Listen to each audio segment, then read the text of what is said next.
I rise in support of overriding President Biden's veto of H.J. Res. 39, a Congressional Review Act resolution disapproving of the rule submitted by the Department of Commerce relating to procedures covering suspension of liquidation, duties, and estimated duties in accord with Presidential Proclamation 10414.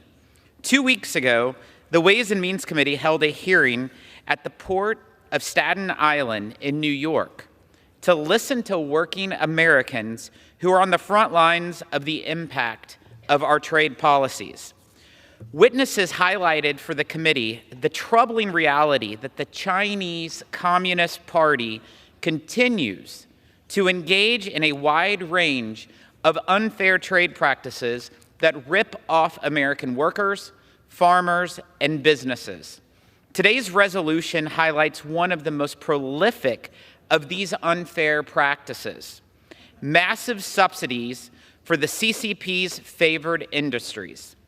Today's resolution is focused on the solar industry, but make no mistake, the CCP's industrial policy impacts all sectors of the American economy. The United States has had tariffs in place since 2012, during the Obama administration, to provide a level playing field for American manufacturers who face unfair competition from unfairly priced and subsidized solar products coming out of China. Now, President Biden's own Commerce Department has found that Chinese companies are shipping products through 4 Southeast Asian countries, Cambodia, Malaysia, Thailand, and Vietnam, to avoid paying these same tariffs. China has set up a solar panel export scheme that cheats American workers and consumers. Instead of standing up for American manufacturers and workers, the White House rewarded China for exploiting them by issuing a proclamation that allows the CCP to continue to avoid paying the tariffs they owe for an additional 2 years. The sad truth is, the solar panel industry in China is historically one of the most prolific users of forced labor. This body stood together not too long ago to pass the Uyghur Forced Labor Prevention Act. We should do the same thing now when it comes to actually standing firm against products and industries which have a proven track record of using such terrible practices. Republicans and Democrats in this chamber and in the Senate came together to block implementation of the White House proclamation on solar panels just a few weeks ago. In doing so, we also sent a message to President Xi. We will not allow China to abuse our trade policies and hurt American workers. Unfortunately, President Biden doubled down on his misguided decision and vetoed our efforts. America must stand up to China and stand up for our workers. Small businesses and U.S. manufacturers already have to deal with inflation, rising interest rates, and worker shortage. The least Washington can do is level the playing field for American workers competing against Chinese state-subsidized companies. China's unfair trade practices have left behind a trail of shuttered factories, lost jobs, and stolen intellectual property all across America. When we voted to roll back the White House's misguided decision on solar panel tariffs, Congress spoke with a bipartisan voice in both chambers. I hope today we can do the same. I urge my colleagues to once again support this effort to turn out the lights on China's economic exploitation. I reserve the balance of my time. Gentleman reserves. The gentleman from Oregon is recognized. Thank you, Mr. Speaker. I yield myself such time as I may consume. The gentleman is recognized. I rise in strong opposition to this resolution. President Biden struck the right balance by instituting a temporary freeze on solar tariffs. The Inflation Reduction Act has already led to announcement of more than 45 gigawatts of domestic solar manufacturing capacity, and work has already begun. In 2021, there were only 7 gigawatts of domestic manufacturing capacity, but it takes time to build out manufacturing capacities. It doesn't happen overnight. This 2-year bridge gives the solar industry the time needed to reorient supply chains away from China to produce panels domestically. That is why the President's position is supported by leaders who do the work: organized labor from IBEW, LIUNA, the carpenters, and the operating engineer, as well as a variety of other organizations in the environmental community and the national taxpayer industry. The solar industry itself strongly supports the administration's position. Kenneth Cooper, president of IBEW, characterized the President's action as a, quote, carefully crafted compromise that would provide market certainty to allow American companies to continue deploying solar panels. HRES 39 is a backward-looking resolution, he said, looking to reopen a settled matter rather than create a solution.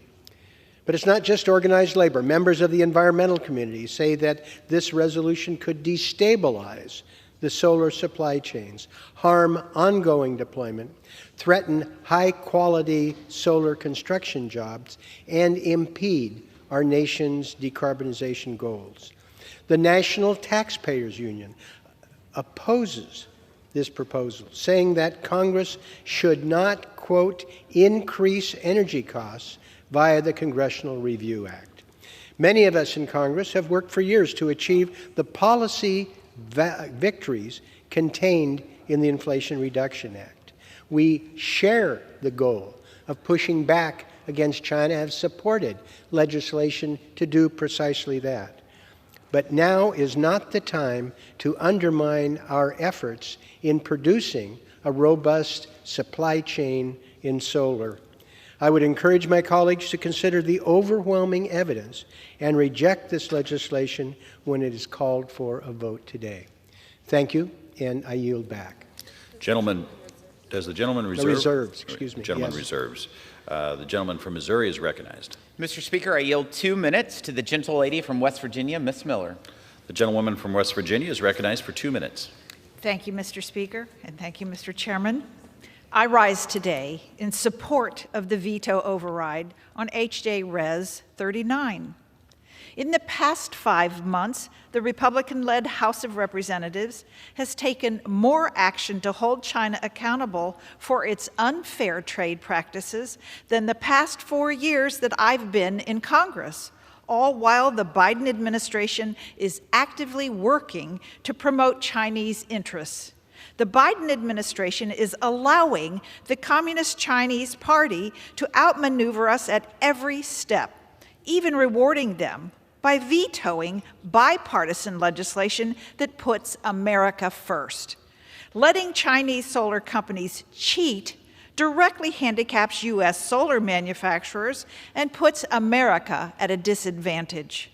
Washington Democrats and the Biden administration have been in lockstep with China since they entered the White House. It baffles me that the administration is so quick to put America last to help China succeed. We need a strategic decoupling from China. Everyone in the United States should be focused on countering Chinese influence by bringing jobs back to America and implementing solid trade agreements with our allies.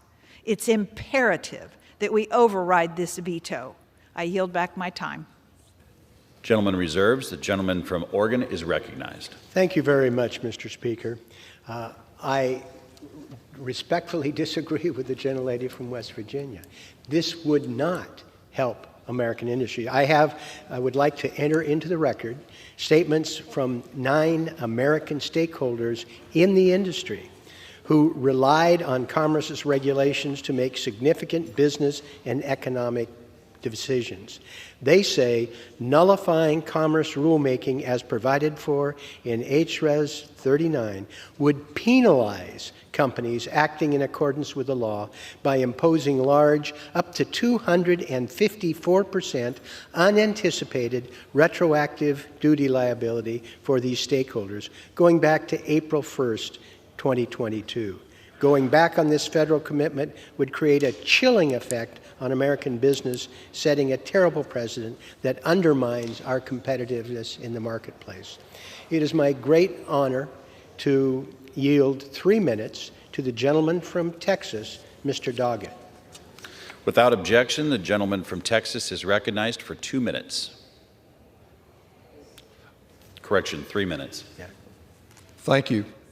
Within this very week, the World Meteorological Association has indicated that for the first time in human history, we will hit a critical high temperature level by 2027. And it reported that in just 2 recent years, there were 22,000 deaths from extreme weather events. Recognizing that we already face a grave climate crisis, the American people need a true winning strategy to escape the addiction to fossil fuels. More and more Americans are turning to clean energy, daring to go green. A growing solar industry plays an instrumental role in helping them, in seeking lower global temperatures, in saving our planet. But disregarding the extreme heat, extreme Republicans only seem to get hot to get warmed up when they see the slightest opportunity to impede progress. So their answer today to those who are trying to help solve this problem, punish. Punish American companies that are out there actually doing something about this problem. Punish them with a $1 billion retroactive tax that they will have to pay. I believe that there is an opportunity to continue to resolve the problems that we face with climate change. We responded to it last year with a climate incentives law, and that law also our Republican colleagues are seeking to repeal. The pause that is involved in these tariffs ends in a mere 12 months, and Republicans will not ultimately be successful today in blocking the president. But what happens with this, as with their challenge to our climate incentives law, is an indication of the many obstacles that we face, that we must overcome if we're to address the climate crisis. I'm yielding my time now, but we must not yield in the determination to protect the only planet that we call home. And I yield back. Gentleman reserves. The gentleman from Missouri is recognized. Mr. Speaker, I want to remind my colleagues that the overall U.S. trade remedy system is retrospective. Final duties are always calculated after a product enters the United States upon completion of an investigation or review. We have hundreds of anti-dumping and countervailing duty orders in place to level the playing field for American producers. And in all these cases, the final duties have been calculated at the end of the investigation. What is unusual about this solar circumvention case was the action by the Biden administration to encourage importation of these products despite that China is trading them unfairly. Mr. Speaker, I yield 3 minutes to the gentlelady from New York. The gentlewoman from New York is recognized for 3 minutes. Thank you, Mr. Speaker. I rise to once again voice my support for this critical bipartisan legislation to undo the Biden administration's job-crushing solar policies. It's unfortunate that we find ourselves here debating this policy again after both the House and Senate acted in a bipartisan manner to reject President Biden's solar giveaway to China. But instead of siding with the American people and American workers, this administration is putting its Green New Deal agenda ahead of our economic prosperity. Even though H.J. Res. 39 would protect American workers, and despite its bipartisan passage in both chambers, the President vetoed this critical legislation. Now, Congress must unite to override this veto. If we succeed today, we will stop China, the Chinese Communist Party specifically, from continuing to circumvent U.S. trade laws and undermine U.S. manufacturers. If we fail to override this veto today, then Congress will hurt the ability of American manufacturers to compete fairly.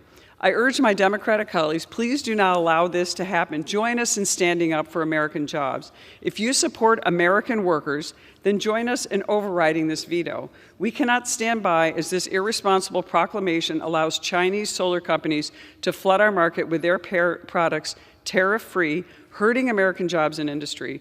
President Biden's proclamation also sends the message to trade cheats everywhere that the U.S. trade laws just don't matter. This invites even more cheating, which in turn hurts American workers. A recent report from the Coalition for Prosperous America reveals so much about the priorities hidden in the Green New Deal agenda. This report shows that Chinese manufacturers could earn nearly $125 billion in U.S. renewable energy tax credits because of the so-called Inflation Reduction Act, aka the Green New Deal, as my colleague from Texas just cited its true purpose. That's $125 billion from U.S. taxpayers that could now be going to Chinese companies, all because the partisan Inflation Reduction Act failed to include safeguards that prioritize American manufacturing. So I say to my colleagues on the other side of the aisle who haven't already joined us in this bipartisan effort, please join us. Join us in prioritizing American manufacturers. Join us in stopping this giveaway to the Chinese Communist Party. Hold the Chinese Communist Party accountable. I yield back. Gentleman reserves. The gentleman from Oregon is recognized. Thank you, Mr. Speaker.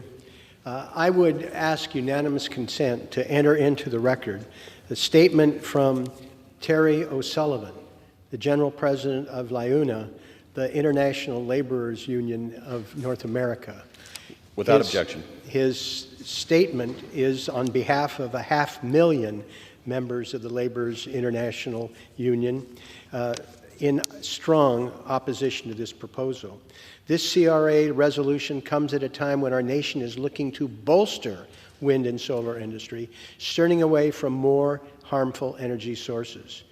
His union has never seen this much solar construction work, and future construction already on the books within the renewable energy industry is all at risk if the CRA is passed.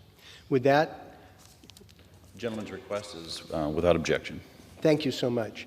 It's my honor to recognize the gentleman from California for 2 minutes. The gentleman from California is recognized for 2 minutes.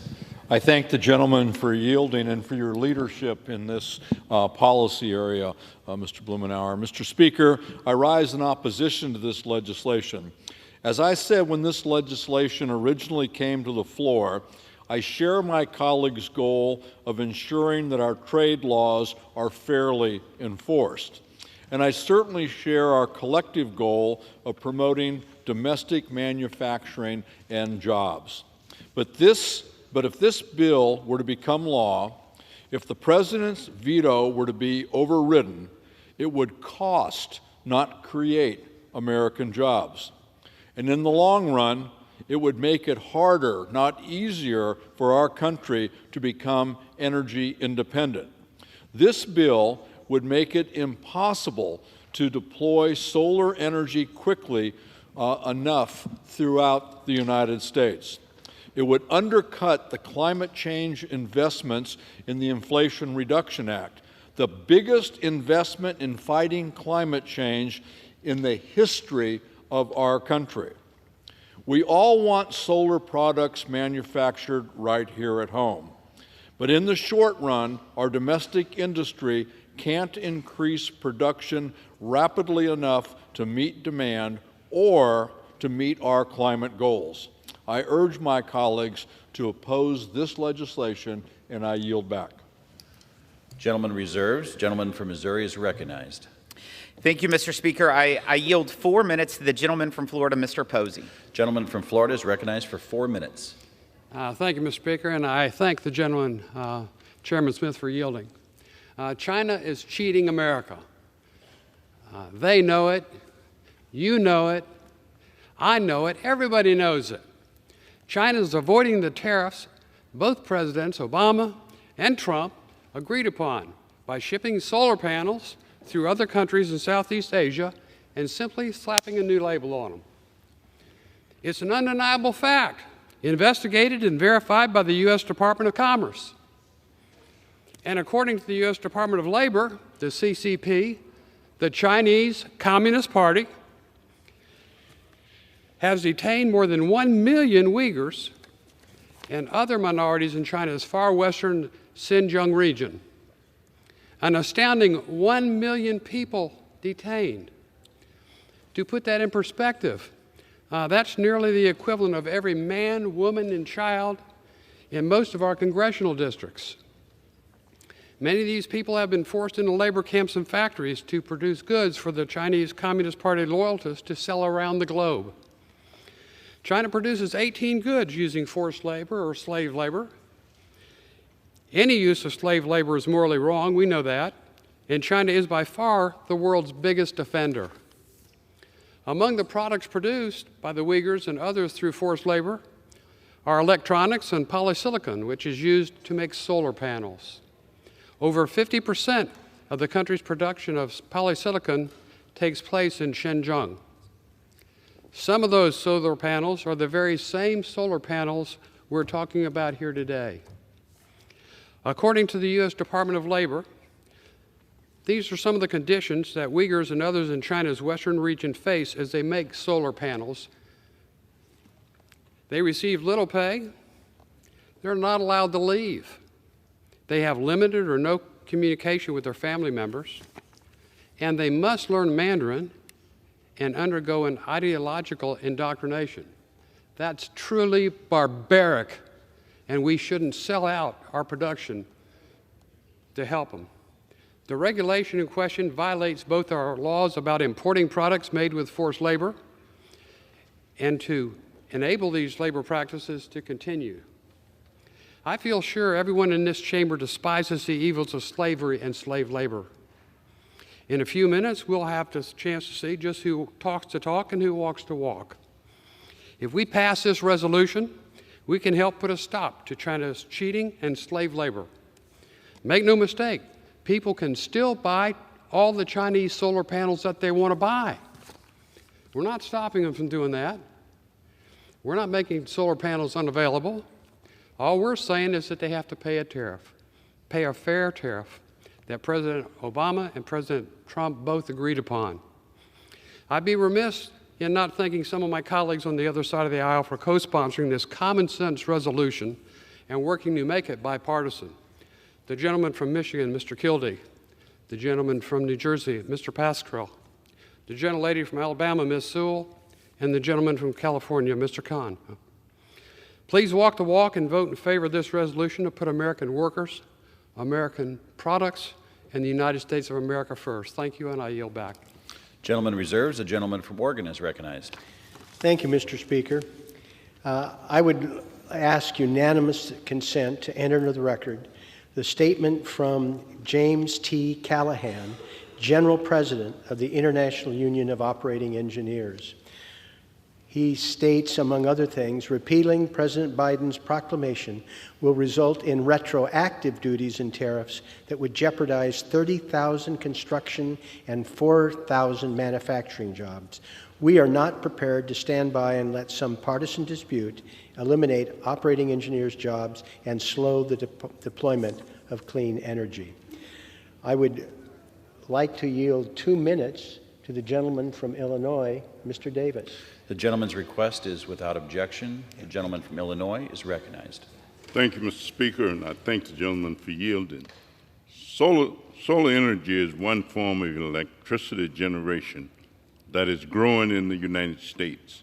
Yet we do not have the economy of scale in manufacturing solar systems to meet supply and demand for industry and consumers. Solar energy accounts for 3.9% of total electricity generation in 2021, compared to 0.7% in 2014. Currently, domestic solar production is sold out for the next 2 to 3 years. In order to continue to address China's unfair trading practices and allow America's solar industry to grow, President Biden's Proclamation 10414 declared an emergency with respect to U.S. electricity generation capacity by implementing a final rule that permits the importation of select cells or modulars without the payment of anti-dumping and countervailing duty temporary for 24 months. I urge my colleagues to stand with our President, who has shown such great wisdom and leadership. Vote no on H.J. Res. 39, and I yield back the balance of my time. Gentleman reserves. The gentleman from Missouri is recognized. Thank you, Mr. Speaker. This veto override supports American workers and manufacturers in the solar sector, but it also helps protect American workers in every sector that faces unfair competition from China or any other country. Our trade laws are designed to level the playing field so that American workers can compete and win.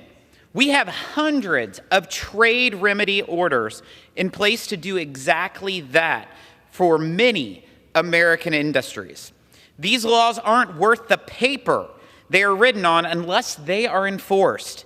And overriding this veto is an important way for Congress to show that we will insist on strong trade enforcement for American workers, farmers, and manufacturers of any product that faces unfair competition from China or any other country. Mr. Speaker, I yield as much time as she may consume to the gentle lady from New York. The gentlewoman from New York is recognized. Thank you, Mr. Speaker. Once again, we're seeing a policy from President Biden and the Democrats where they say one thing and they do another. How many times have you heard the president talk about made in America? How many times have you heard the Democrat talk about buy in America? And yet here we are seeing another policy that does just the opposite. It hurts American manufacturers. It hurts American jobs. It's giving an advantage to not just a competitor, but an adversary. We support energy diversification. We support clean energy, but we want it to be American energy. We want it to be done by American workers and manufacturing right here in the United States of America. We want to support our domestic solar manufacturers, not further discourage them from investing in manufacturing here. Instead, we see the Democrats put forward another policy that instead of supports American labor, it supports communist Chinese slave labor. And we know this is often linked to the genocide of the Uyghur Muslims. And if you're going to use Chinese slave labor, then at least have them pay a fair tariff. At least have them follow the same rules. Don't put forward a rule that allows them to circumvent tariffs. And as you know, last year, an American solar manufacturer petitioned the Commerce Department to review whether Chinese producers were circumventing tariffs on imports from China by shipping their products through Cambodia, Malaysia, Thailand, and Vietnam. And lo and behold, in December of 2022, that Commerce Department, President Biden's own Commerce Department, made a preliminary determination that circumvention is indeed happening through all of those countries. That is why we must support the American worker today. We must support manufacturing in America and override this veto of a resolution that, quite frankly, it passed with bipartisan support here, and it passed with bipartisan support in the Senate as well. Look, this is an opportunity for us to stand with American energy producers. Okay, like I said, we support clean energy, we support diversification, but we want it to be made here in America with using American products, supporting American jobs. I continue to urge my colleagues to support this to override the president's veto and do the right thing, because we're not going to allow the president to get away with this. To constantly say, made in America, he supports American workers, he says, but then again, he puts forward another policy that does the exact opposite, and it hurts American people, and it's supporting the Communist Chinese Party instead. Thank you, and I yield back. Gentleman reserves. The gentleman from Oregon is recognized. Thank you, Mr. Speaker. The gentlelady from Staten Island has it backwards. The fact is that there is a process underway to review the challenges of the circumvention. There will be a report within the next year. But what the president did was put a pause on that to allow American industry to reorient and to catch up, because otherwise they do not have the capacity. I would quote a representative, a strong representative of working men and women, the general president of the Carpenters Union, Douglas McCarran. President Biden's proclamation saves carpenters' jobs and smooths the development of the domestic solar manufacturing industry. Today, we're seeing American manufacturing sector respond to increases through the incentives of the Deficit Reduction Act and develop homegrown solar modules. Now is not the time, according to this International Union president, to disrupt the solar industry and lay off thousands of union workers, just as we're getting a foothold in the burgeoning solar business. It is my privilege to recognize the gentleman from Flint, Michigan, a strong and effective voice for whatever he advocates, Congressman Kildee. Gentleman from Michigan, how much time are you yielding? For 3 minutes. Is recognized for 3 minutes. Thank you, Mr. Speaker, and I thank my friend for yielding.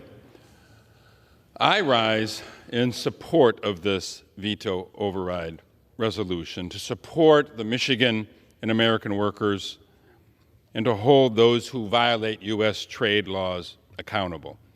And I'll be clear, I am proud to have worked with President Biden and his administration on important new laws like the CHIPS and Science Act and the Inflation Reduction Act, which I had a hand in writing. These legislative victories have helped to bring back critical manufacturing and to create good-paying American jobs. But on this particular issue, the President and I disagree.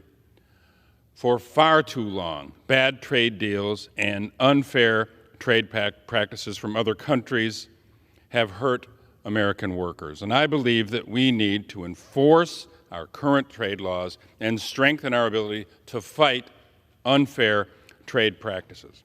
When companies explicitly endeavor to evade, to circumvent our trade laws, there's no choice, but we have to hold them accountable. And that's why Congress, with strong bipartisan votes in both the House and the Senate, acted on our legislation. The Biden administration's own Commerce Department investigation found that companies are evading U.S. tariffs on solar imports by circumventing those provisions. Yet, the administration suspended enforcement on this matter. That's not acceptable to the specific workers that I represent, because let's keep in mind, we have to be thinking about the entirety of the supply chain when it comes to solar energy production, including polysilicon production. By suspending those tariffs on those who violate our trade laws, we are rewarding the worst behavior and penalizing those companies that choose to follow the law. Failing to act will mean that other countries will think they can simply take advantage of American business and the American worker, making us more reliant on foreign manufacturing supply chains, including for our clean energy needs. Climate change is real. Addressing climate change is important. And fair trade is important. We can't be short-sighted in our efforts to rely on foreign companies and countries to meet our energy goals, especially when they have found to be in violation of U.S. trade laws. It's a false choice. It's a false choice to suggest that we can either choose to combat climate change or protect American manufacturers and American workers. We can do both. I encourage my colleagues to vote yes to override this veto and to hold those companies, those bad actors accountable. And look, this is not simple. This is difficult, but we do need to make sure we make the point. Gentleman's time has expired. If I could just have 30 seconds. The gentleman has been yielded 30 seconds. Minute for The gentleman has been yielded 1 minute. You are recognized, sir. Thank you, and I appreciate the opportunity to finish my point.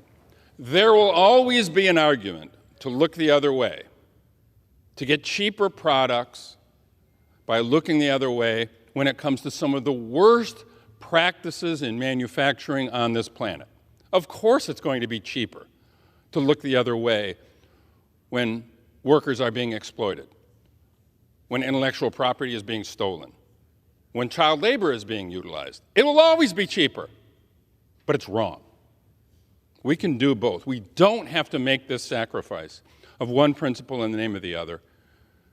We can't take the position that for only 24 months we're going to look the other way and then we'll go back to adhering to both of these principles. We can do both. I encourage my colleagues to join me in doing so. And thank you, Mr. Chairman, for yielding. And I yield back. Gentleman reserves. The gentleman from Missouri is recognized. Mr. Speaker, there's not many times that I would have yielded time to the gentleman from Michigan, but I would have for that opportunity to finish. Mr. Speaker, as my colleagues on the other side of the aisle know well, the Chinese Communist Party has an egregious human rights record. There is a clear connection between these human rights abuses and the CCP's solar industry. I ask for unanimous consent to submit for the record the testimony of Nuri Turkel, a Uyghur human rights lawyer and chair of the U.S. Commission on International Religious Freedom, before the Ways and Means Committee during a filled hearing in Staten Island, New York, earlier this month. Mr. Turkel's testimony, it highlights the ongoing human rights abuses and religious persecution being perpetrated against Uyghurs by the Chinese Communist Party. I'm disappointed that President Biden vetoed this important resolution. This is unacceptable, and we must step up to hold China accountable for its human rights abuses. Without objection. Without objection. Mr. Speaker, we are prepared to close if the other side is as well. I have no further speakers, and I'm prepared to close. The gentleman from Oregon is recognized. Thank you very much, Mr. Speaker.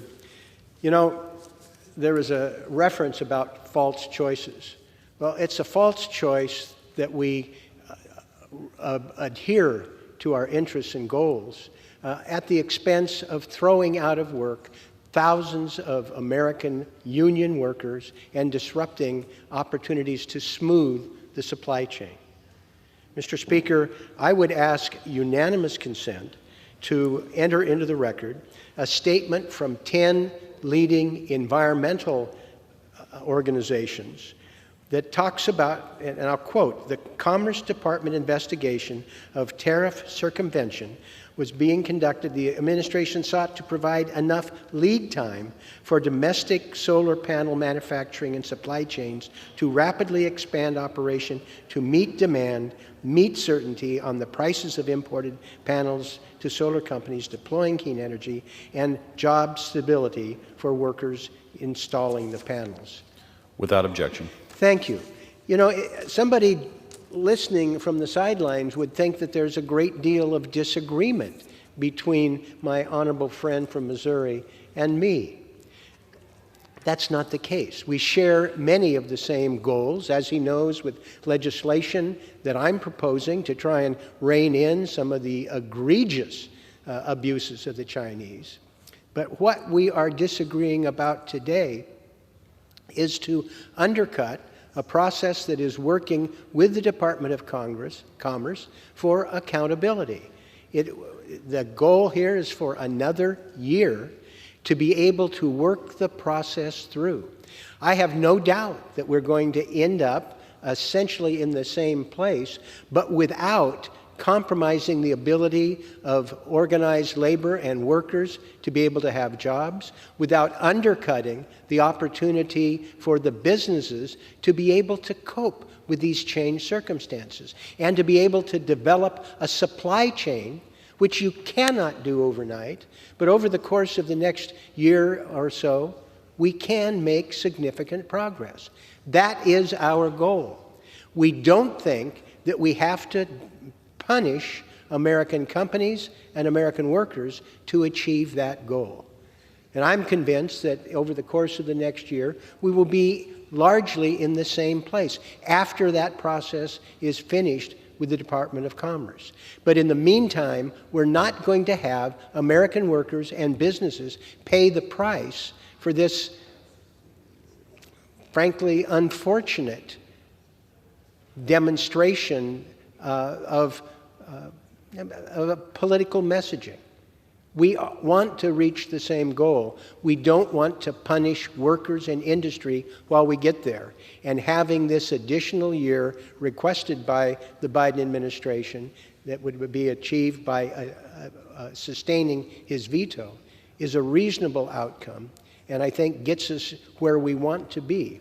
I would respectfully suggest that we reject this resolution, allow the process to work, do not penalize American workers, strengthen supply chains so that a year and a half from now, we can in fact be in the same place, having a robust domestic industry and enforcing our goals and objectives. Thank you, Mr. Speaker, and I yield back. Gentleman yields back. The gentleman from Missouri is recognized to close. Thank you, Mr. Speaker. For years, China has been engaged in a long list of unfair trade practices. It's these practices that are harming American workers. They cost communities their jobs and created an unfair playing field. We are here today to end the misguided reward that the White House gave China for one of those unfair practices, shipping solar products through 4 Southeast Asian nations to dodge paying U.S. tariffs. That's simply what we're talking about here. That is it. That is how you protect American workers, is not allowing the Chinese, the CCP, to have a competitive advantage over our manufacturers and over our American workers. But if it's for solar panels, wait, it's okay for the Chinese to subsidize that.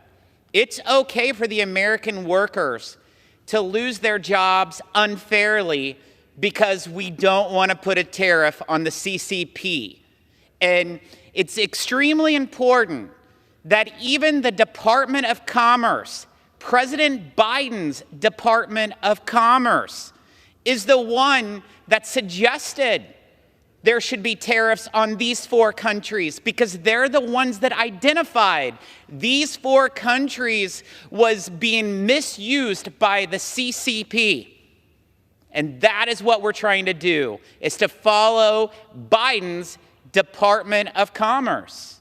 But unfortunately, Biden himself is not even following his own Department of Commerce because he is more on the side of his special interest groups instead of the American worker that's losing their jobs because this resolution, his veto, basically allows more Chinese solar panels in without tariffs, and they're not doing anything about it. That is why in a bipartisan measure, both in the House and in the Senate, we voted to reverse President Biden, including the finance chair. Over on the other side, a Democrat voted to reverse the president's proposal. The problem is we don't have enough Democrats that will join us. We just have a few. But I'm thankful for the few that want to stand up to the CCP. I close.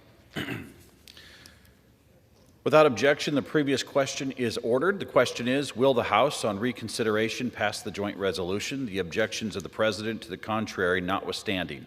Under the Constitution, the vote must be by the yeas and nays. Pursuant to Clause 8 of Rule 20, further proceedings will be postponed.